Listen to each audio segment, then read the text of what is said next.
Bismillah. Assalamualaikum warahmatullahi wabarakatuh. Alhamdulillah, alhamdulillahi ala ihsanih, wa syukru lahu ala taufiqihi wa amtinanih, wa ashhadu an la ilaha illallah wahdahu la syarika lah ta'ziman li sya'nih, wa asyhadu anna Muhammadan abduhu wa rasuluh ad-da'i ila ridwanih, amma ba'd. Yang terhormat segenap pimpinan cabang Muhammadiyah Laksono beserta pimpinan Aisyah Laksono, yang kami hormati Ketua Takmir Masjid Nurul Iman Kampung Tengah, yang kami hormati para alim, para ulama, para sepuh bini sepuh, yang kami hormati bapak-bapak, ibu-ibu, jamaah sekalian yang semoga dimuliakan oleh Allah Subhanahu wa taala. Kita panjatkan puja dan puji syukur atas kehadirat Allah Subhanahu wa taala yang telah memberikan begitu banyak kenikmatan kepada kita semua, sehingga pada malam hari ini kita masih diberi kekuatan, kesehatan, serta taufik dan hidayah dari Allah Subhanahu wa taala. Kita berharap kepada Allah Subhanahu wa taala, mudah-mudahan Allah Azza wa Jalla berkenan untuk memberkahi majelis kita ini. Kemudian tak lupa salawat dan salam kita haturkan kepada junjungan Nabi kita Muhammad sallallahu alaihi wasallam, kepada keluarganya, kepada sahabatnya, serta umatnya yang setia mengikuti tuntunannya hingga di hari kiamat nanti. Jamaah sekalian, bapak-bapak, ibu-ibu, kaum muslimin wal muslimat yang kami hormati, saya yakin semua dari kita pernah merasa terganggu dengan sosok seekor lalat. Ada yang belum pernah merasa terganggu dengan sosok ini, Bapak Ibu? Ada yang belum pernah merasa terganggu? Saya yakin kalau andaikan ada lalat menghampiri panjenengan, pasti panjenengan akan merasa terganggu. Hewan kecil, kotor, dan sering kita usir. Tapi tahukah Bapak Ibu jamaah yang semoga dimuliakan oleh Allah, judul kajian kita pada malam hari ini itu sangat berkaitan sekali dengan makhluk kecil ini. Satu lalat neraka abadi. Mungkin ada yang bertanya, Ustadz, apa mungkin karena lalat yang kotor dan dianggap remeh, seorang bisa masuk neraka dan bahkan kekal abadi? Mungkin nggak Bapak Ibu? Mungkin nggak? Satu lalat seseorang bisa masuk neraka bahkan kekal abadi? Mungkin? Jamaah yang dimuliakan oleh Allah, ini bukan sekedar cerita dongeng. Ini adalah urusan akidah kita. Ini adalah urusan akidah, harta paling berharga kita, yaitu tauhid. Para ulama kita, Bapak Ibu, menuliskan kisah ini agar napa? Agar kula kalih panjenengan niku bisa belajar, supaya kula kalih panjenengan bisa memahami betapa mahalnya tauhid, betapa berharganya tauhid, dan betapa besarnya bahaya dosa syirik. Pada poin yang pertama, kami ingin menyampaikan kisah gara-gara seekor lalat. Ini adalah riwayat sahih dan sangat masyhur, Bapak Ibu, sangat terkenal di kalangan ahlul ilm. Kisah tersebut disampaikan oleh sahabat mulia bernama Salman Al-Farisi radhiyallahu anhu, lalu dicatat oleh Imam Ahmad bin Hambal dalam kitab beliau yang bernama Az-Zuhd. Coba Bapak Ibu kita bayangkan, sahabat Salman Al-Farisi radhiyallahu anhu berkata, dakhala rajulun al-jannata fi dzubabin wa dakhala rajulun an-nara fi dzubabin. Ada orang yang masuk surga itu fi dzubab, disebabkan gara-gara seekor lalat. Wa dakhala rajulun an-nara fi dzubabin, dan ada pula orang yang masuk neraka niku disebabkan karena seekor lalat. Kinten-kinten Bapak Ibu kaget mboten? Kaget temenan. Ya tentu orang yang mendengar pernyataan dari Salman Al-Farisi radhiyallahu anhu kaget. Kok bisa ada orang masuk surga gara-gara seekor lalat, ada orang masuk neraka juga gara-gara seekor lalat? Orang yang mendengar kaget dan bertanya, fakaifa dzalik? Bagaimana ceritanya kok bisa begitu?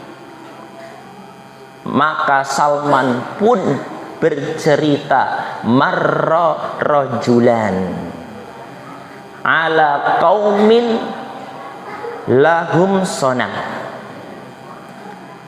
Al-kisah, ada dua musafir. Enten pinten?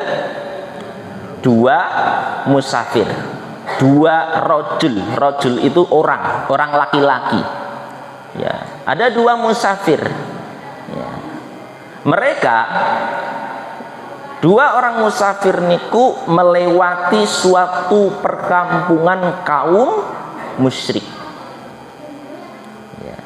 Lahum sonam, yang memiliki berhala. Memiliki apa Bapak Ibu? Berhala. Tentu Bapak Ibu, suatu kampung itu ada aturan. Teng kampung tengah niki enten aturan mboten?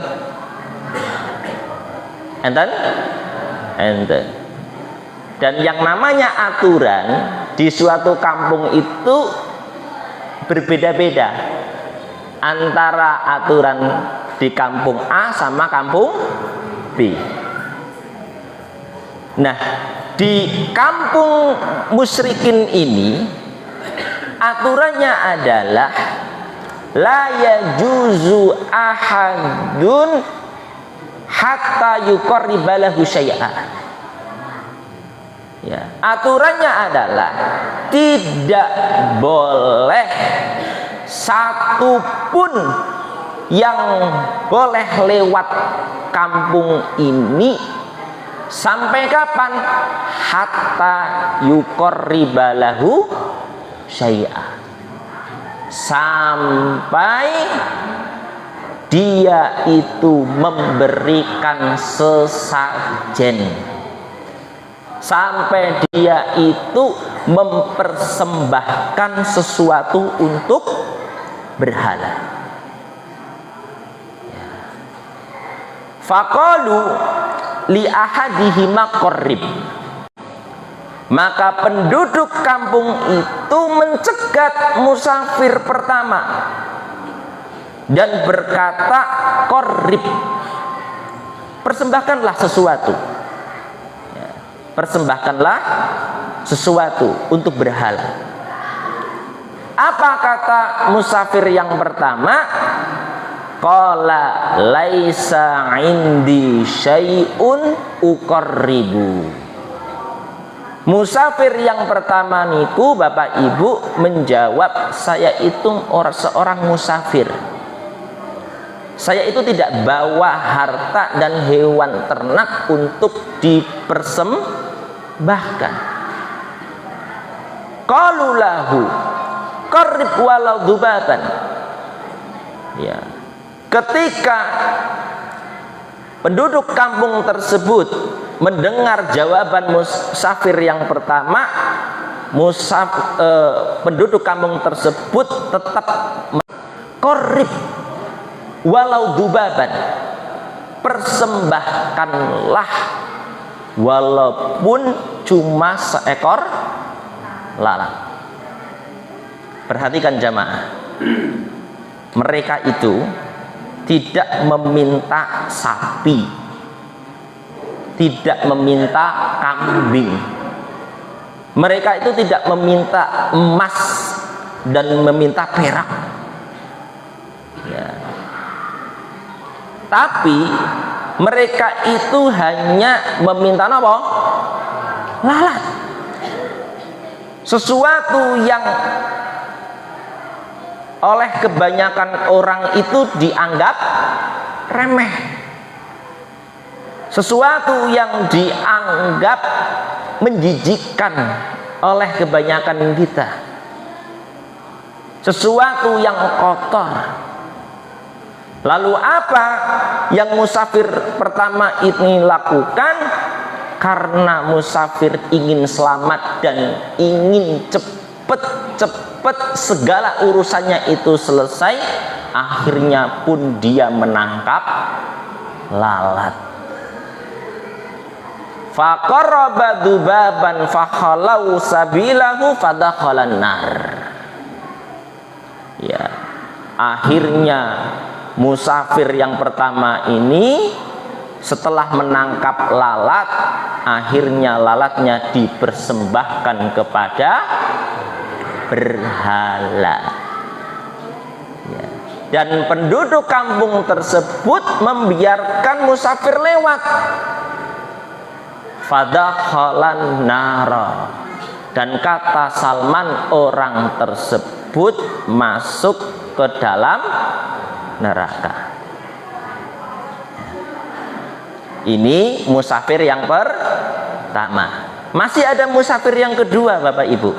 Nah, giliran musafir yang kedua, ya. Faqalu li akhar qarrib. Kemudian penduduk kampung tersebut berkata kepada musafir yang kedua, qarrib, ayo persembahkan juga. Nah, ayo persembahkan juga. Musafir kedua ini melihat temannya sudah aman Bapak Ibu, melihat temannya itu bisa lewat dengan tenang, dan secara logika, ya, mudah saja bagi musafir yang kedua itu ikut-ikutan menangkap lalat. Tapi dengarkan jawaban iman dari lisan musafir yang kedua ini, Bapak Ibu. Faqala ma kuntu liuqarriba li ahadin syai'an dunallah. Musafir yang kedua ini menjawab dengan tegas, aku sekali-kali tidak akan pernah mempersembahkan sesuatu apapun untuk selain Allah. Ini adalah prinsip, Bapak Ibu. Musafir tersebut tidak mau beribadah, tidak mau menyerahkan kurban kepada selain Allah, meskipun hanya seekor lalat.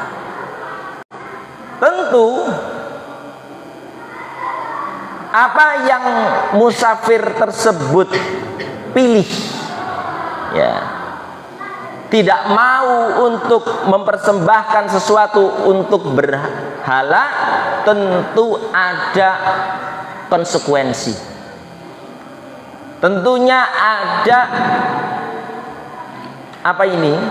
Ada akibat yang akan dia dapatkan. Apa akibat yang akan dia dapatkan? Fadarabu unuqahu fadakhalal jannah. Akhirnya mereka pun penduduk kaum musyrikin membunuh, ya, memenggal lehernya. Kemudian musafir yang kedua itu mati. Kata Salman Al-Farisi, fadakhalal jannah. Musafir yang kedua itu masuk ke dalam surga. Ini poin nomor pinten? Nomor setunggal. Kemudian Bapak Ibu, poin yang nomor 2. Dosa syirik itu halus tapi menghancurkan. Poin yang kedua apa? Dosa syirik niku halus namun menghancurkan. Bapak Ibu, mari kita ambil pelajaran dari kisah yang tadi saya sampaikan. Orang yang pertama, musafir yang pertama itu bisa masuk neraka. Sebenarnya itu bukan karena lalatnya. Lalat itu tidak ada nilainya, tidak ada harganya. Tapi dia masuk neraka itu karena perbuatannya. Apa perbuatan yang dia lakukan?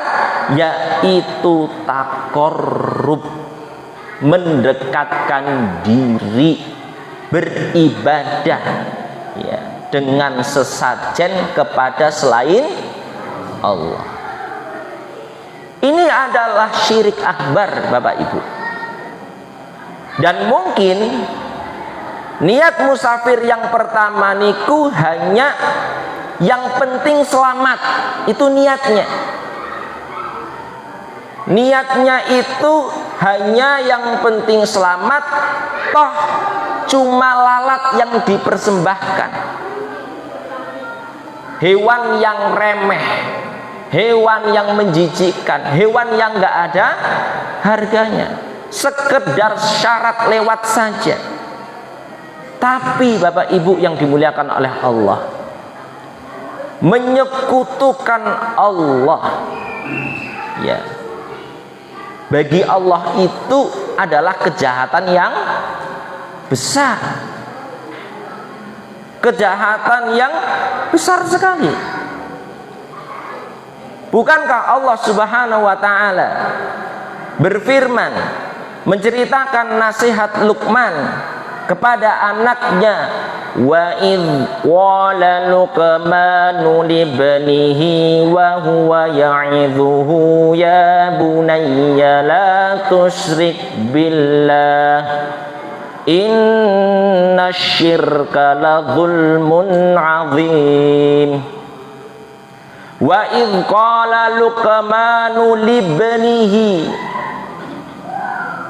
dan ingatlah ketika Luqman berkata kepada anaknya, wa huwa ya'iduhu, tatkala ia memberi pelajaran kepadanya, ya bunai, wahai anakku, la tusyrik billah, janganlah kamu itu menyekutukan Allah, janganlah kamu itu berbuat syirik kepada Allah, janganlah kamu itu menjadikan selain Allah sebagai tandingan-tandingan Allah.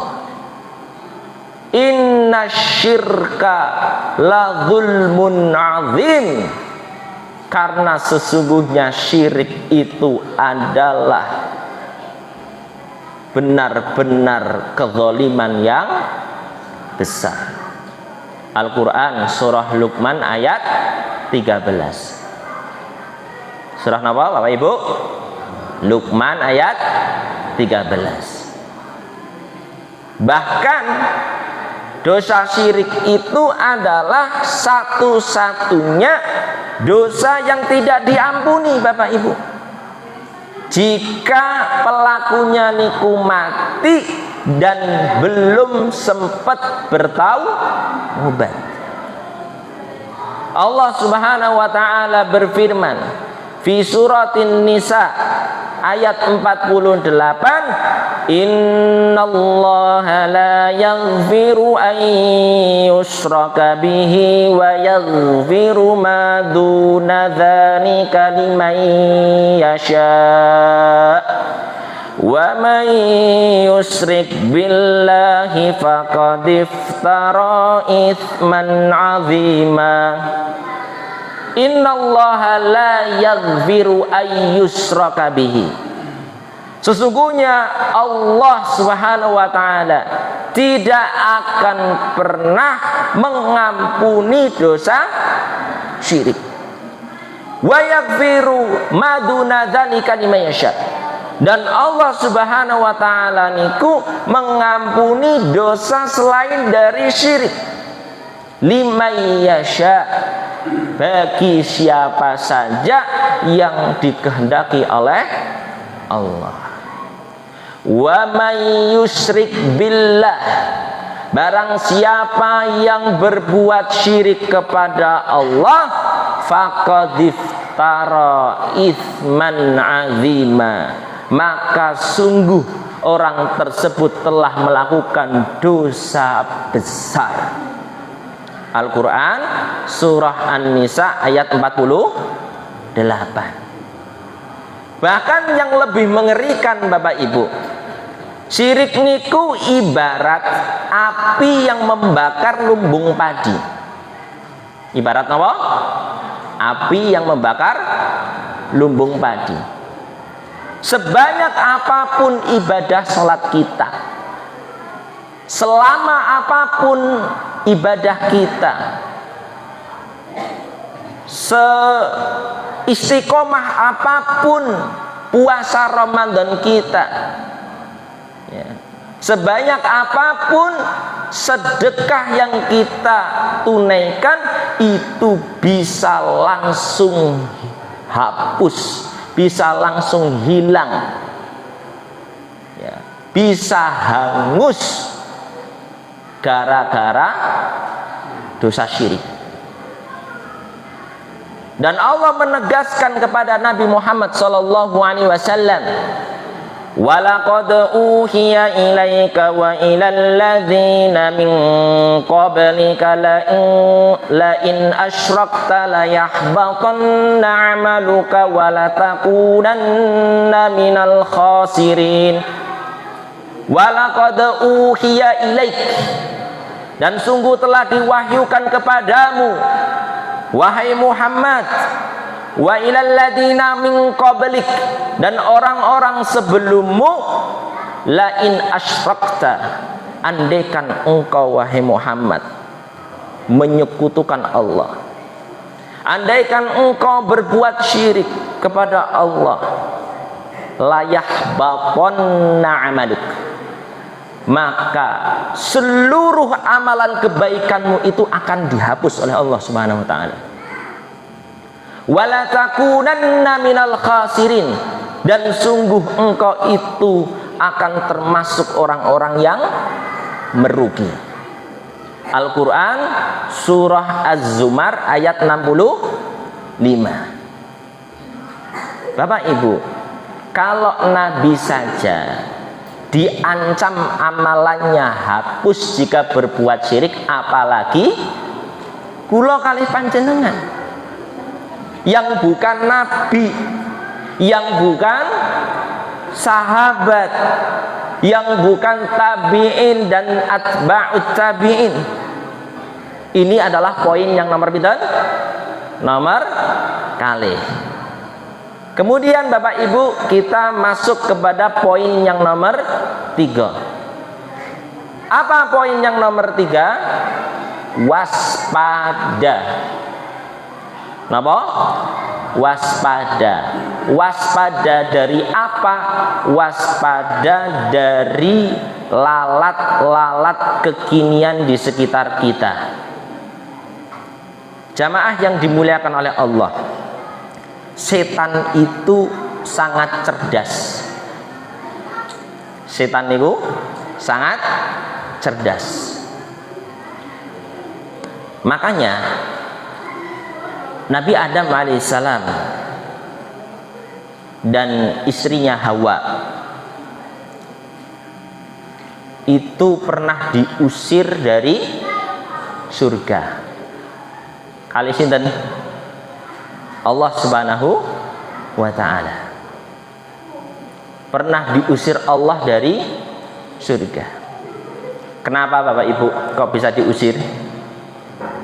Karena diceritakan bahwa Nabi Adam itu memakan buah khuldi, ya, buah keabadian, ya. Ketika iblis itu menggoda Adam, nggak mempan-mempan ini, nggak, imannya nggak goyah, tapi setan itu cerdas. Adam itu ya akan bisa tergoda itu melalui jalur istrinya Hawa. Akhirnya istrinya itu merayu Adam hingga akhirnya Adam itu memakan buah yang telah dilarang oleh Allah untuk memakannya. Lalu Adam itu diusir beserta Hawa, diusir dari surga. Ini menunjukkan bahwa setan itu cerdas. Ya, setan itu cerdas. Bapak Ibu, saya mau bertanya, panjenengan kalau disuruh untuk sujud kepada berhala, purun apa mboten? Mboten? Napa purun? Mboten. Saya yakin panjenengan kalau disuruh untuk sujud kepada patung tidak akan mau. Kalau ada orang yang memerintah untuk sujud, pasti kita akan mengatakan saya muslim. Allah Subhanahu wa taala melarang untuk sujud kepada selain Allah. Dan kalau seandainya kula kalih panjenengan itu disuruh menyembelih sapi untuk penguasa laut, pasti kula kalih panjenengan akan menolak. Nggih napa mboten? Nggih. Maka setan itu datang membawa lalat-lalat kecil zaman sekarang, Bapak Ibu. Dan setan itu membungkus syirik itu dengan istilah yang indah. Istilah yang indah. Setan niku membungkus syirik itu dengan istilah adat istiadat. Setan niku membungkus kesyirikan itu dengan istilah kearifan lokal. Membungkus kesyirikan itu dengan sekedar syarat biar selamat. Apa contohnya Ustadz? Contohnya adalah Bapak Ibu pernah enggak mendengar ada orang yang mau bangun rumah atau bangun toko atau bangun pabrik, kemudian disuruh untuk menyembelih ayam nopo? Cemani. Pernah Bapak Ibu? Mungkin di antara kula kali panjenengan sedaya pernah mendengar ada orang yang mau bangun rumah, ya, disuruh untuk menyembelih ayam cemani. Ya. Lalu setelah menyembelih ayam cemani itu biasanya apa? Ya, kepalanya ditanam di pondasi, lalu disiapkan juga minuman kopi pahit dan kembang, biasanya seperti itu. Dan ketika ditanya, alasannya sederhana Bapak Ibu, ini kan cuma sekedar syarat saja biar penunggu di sini tidak mengganggu. Subhanallah Bapak Ibu, hati-hati ya, hati-hati. Ini persis seperti kisah orang yang masuk neraka karena apa? Mempersembahkan seekor lalat tadi. Walaupun niatnya cuma syarat, iya, walaupun niatnya cuma syarat. Ya. Memberi sesajen itu, Bapak Ibu, adalah bentuk ibadah, adalah bentuk takorup kepada jin, kepada setan. Dan hal itu termasuk mutlak perbuatan syirik Bapak Ibu. Kita niku hanya boleh ya meminta perlindungan itu kepada Allah, bukan kepada penunggu tempat. Bukankah Allah Subhanahu wa taala berfirman di dalam surah Al-Fatihah, iyyaka na'budu wa iyyaka nasta'in. Hanya kepadamulah kami menyembah dan hanya kepadamulah kami memohon pertolongan. Ini adalah contoh yang pertama. Contoh yang kedua, kadang saat usaha lagi sepi ya, atau saat kita itu ada masalah hidup ya, ada problem ya, terkadang itu ada yang membisiki, coba deh kamu pergi ke orang pinter, coba deh kamu pergi ke dukun ya, pergi ke para tidak normal ya, coba kamu minta air berkahnya atau minta penglaris ya. Dan kalau ditanya Bapak Ibu, itu seringkali jawabannya ada, ini kan cuma ikhtiar Ustaz, ini kan cuma tanya saja ya. Ini kan cuma tanya saja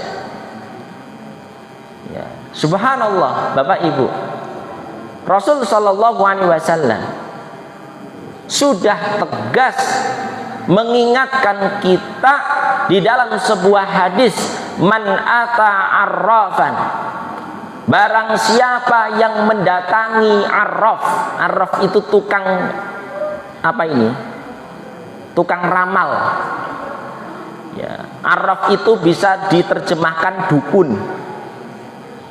Arraf itu bisa diterjemahkan para tidak normal.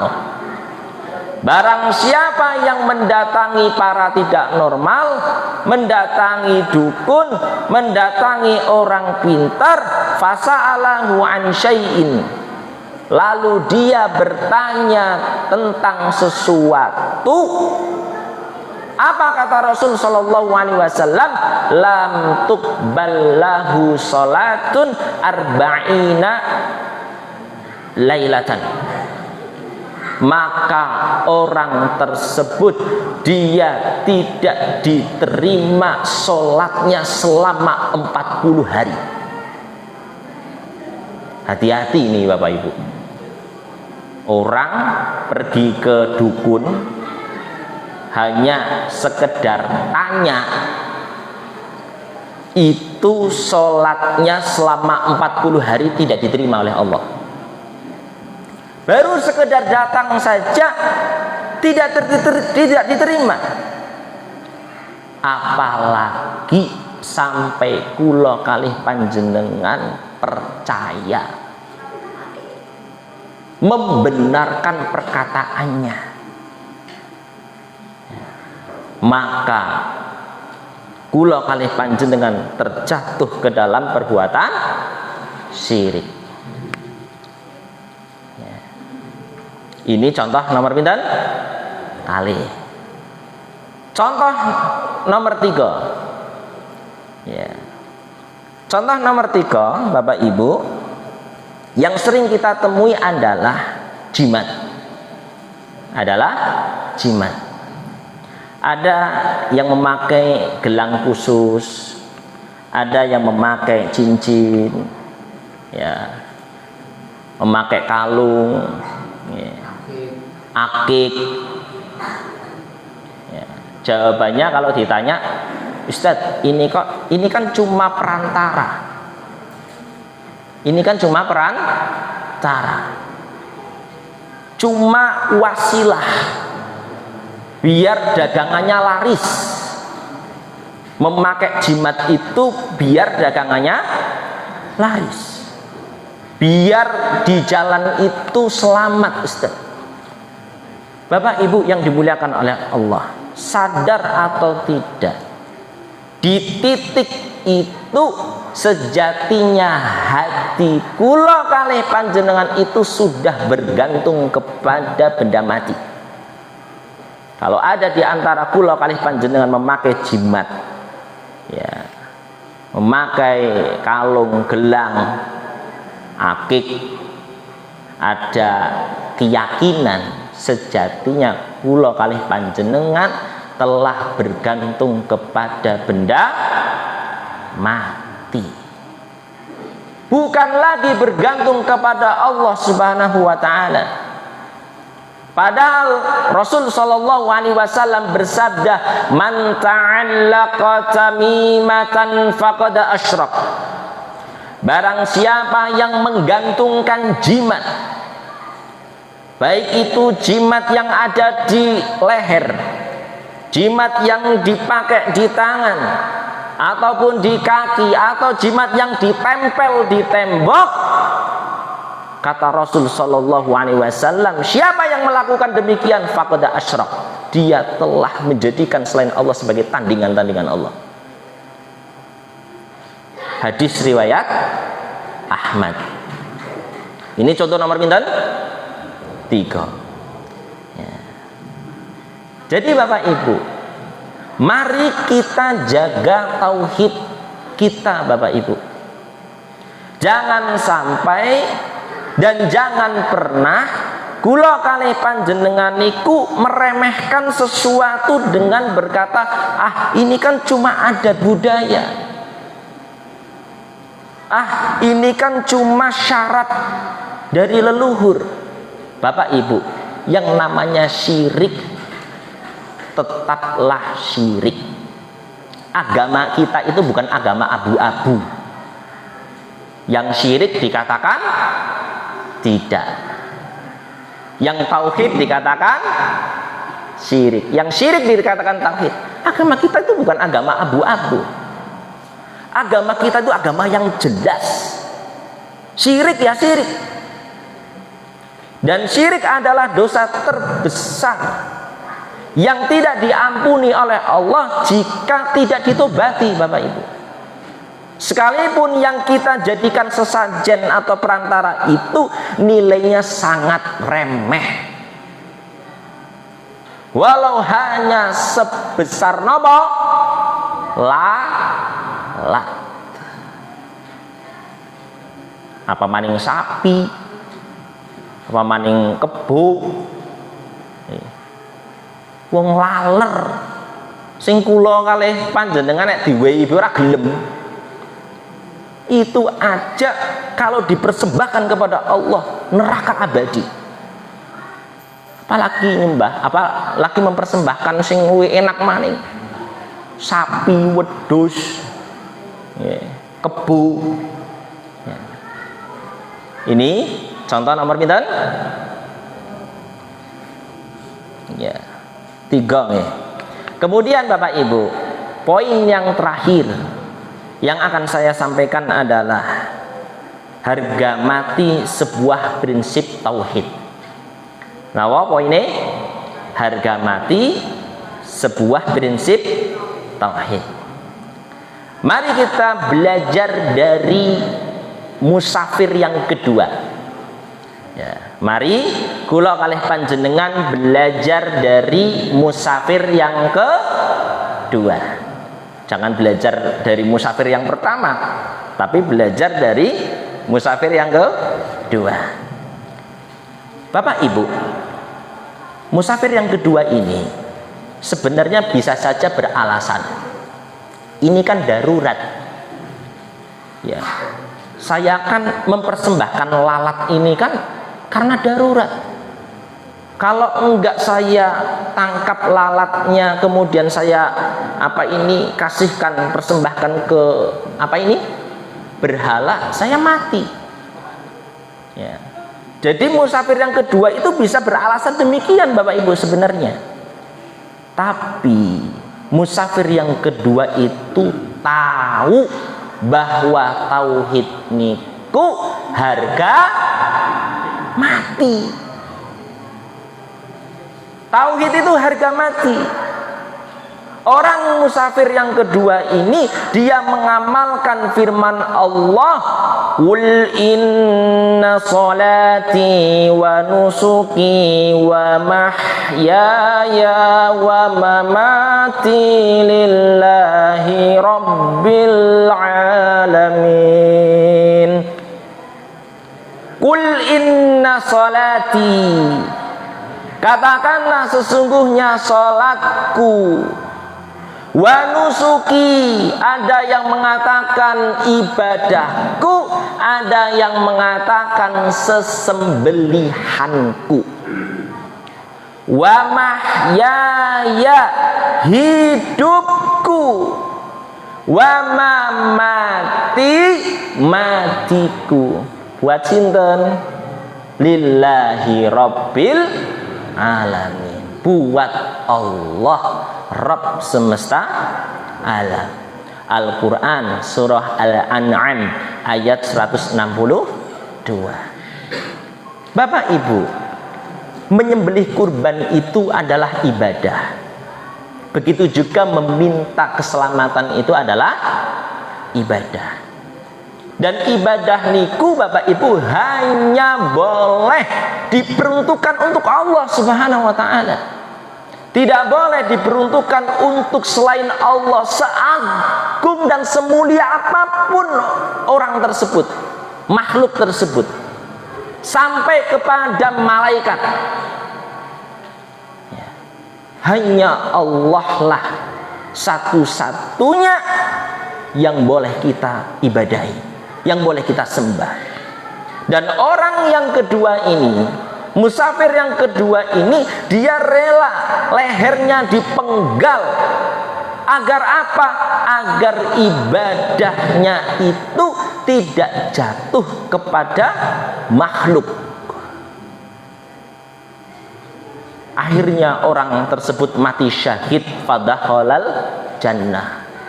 Musafir yang kedua ini masuk ke dalam surga. Hal ini selaras dengan ancaman Allah bagi mereka yang berbuat syirik, Bapak Ibu.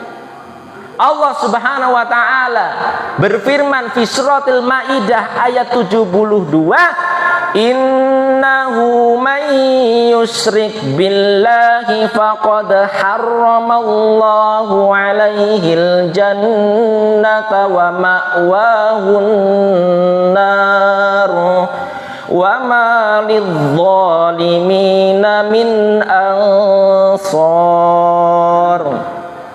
Innahu may yusyrik billah, sesungguhnya orang-orang yang mempersekutukan sesuatu dengan Allah, orang-orang yang berbuat syirik, faqad harramallahu alaihil jannah, maka sungguh Allah Subhanahu wa taala mengharamkan bagi orang tersebut surga.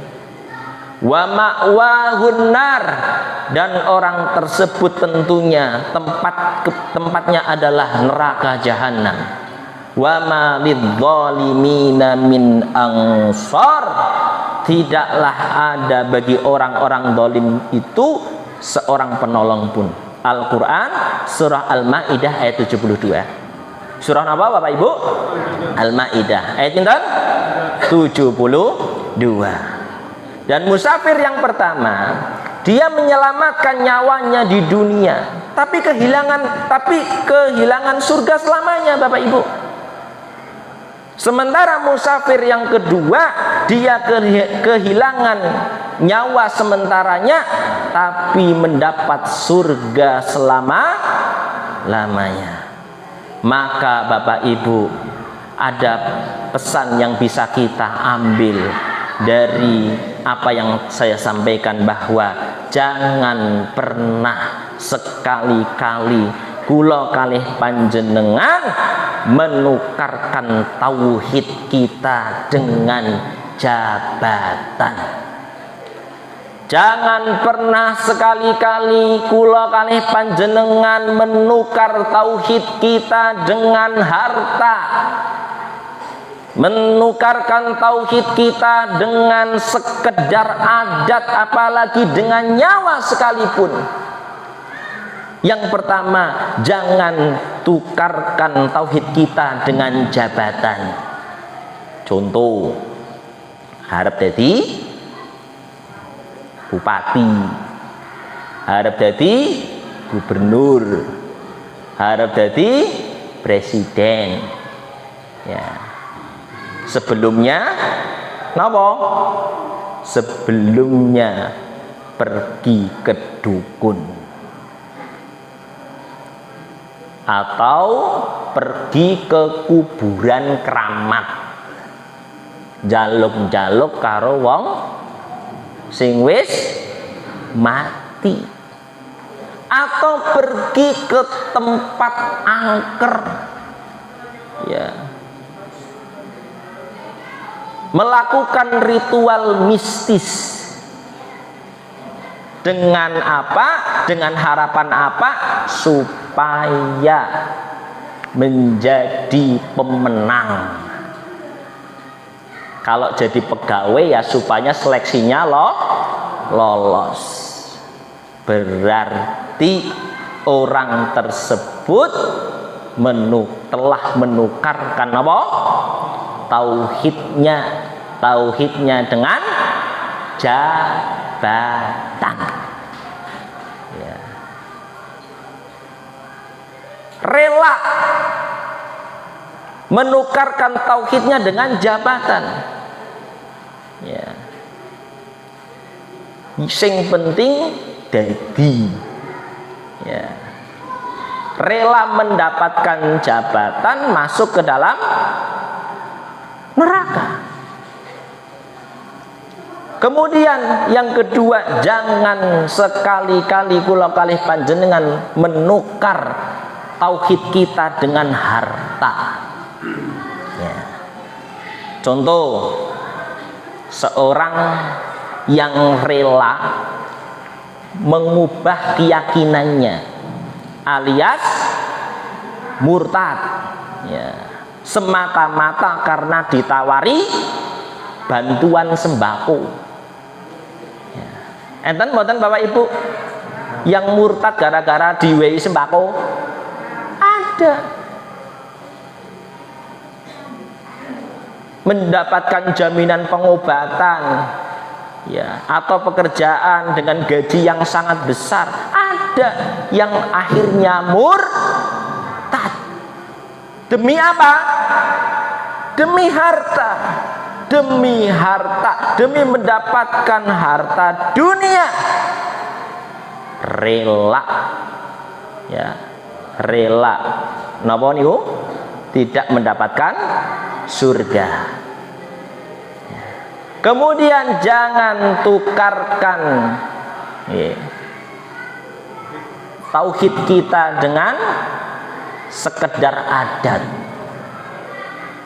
Bapak Ibu, sebelum saya memberikan contoh, saya akan menyampaikan bahwa berkaitan dengan adat nih, tidak setiap adat itu buruk. Ada adat yang tidak buruk nih, ada adat yang baik. Jadi agama Islam itu tidak kaku Bapak Ibu, ya, tidak serambah uyah. Pokoknya nek masalah adat berarti elek, enggak. Agama kita menimbang kalau adat itu tidak ada unsur menyekutukan Allah, berarti adat tersebut baik. Kalau adat tersebut tidak ada unsur kemaksiatan, membuka aurat misalkan, berarti adat tersebut baik. Kalau adat tersebut bisa mendekatkan diri kepada Allah, berarti adat itu baik. Dan di negara kita itu tidak semua adat itu buruk, banyak yang baik-baik. Banyak yang baik. Tapi ya, kalau adat itu ada, mohon maaf, ada ritual-ritual, ya, menyekutukan Allah, maka Islam melarangnya.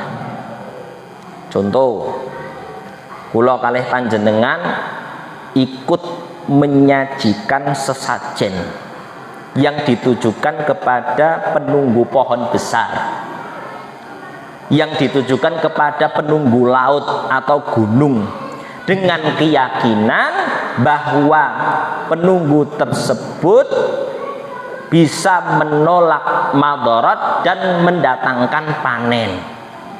Ya. Jika kula kalih panjenengan, ya, ikut-ikutan melakukan hal ini hanya agar tidak dikucilkan secara adat masyarakat, maka kula kalih panjenengan sejatinya telah menukarkan tauhidnya demi penerimaan sosial. Ya. Ini contoh nomor 3. Kemudian apalagi ditukarkan dengan nyawa sekalipun Bapak Ibu. Coba kita lihat, ya, kisah Bilal bin Rabah. Sinten? Bilal bin Rabah yang disiksa di padang pasir yang sangat menyengat.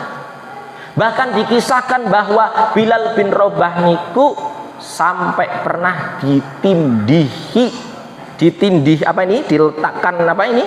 Dadanya itu di atasnya batu yang panas. oleh majikannya yang bernama Umayyah bin Khalaf dan diancam dibunuh. Bilal bin Rabah itu diancam dibunuh jika tidak mau menyembah berhala. Tapi Bilal menolak, menukarkan tauhidnya dengan keselamatan nyawanya dan tetap teguh mengucapkan ahad, ahad. Kemudian Bapak Ibu, ya, contoh lain adalah keluarga Yasir yang syahid disiksa karena menolak kembali kepada kemusyrikan. Ini poin nomor pinten? Sekawan nggih. Poin nomor sekawan.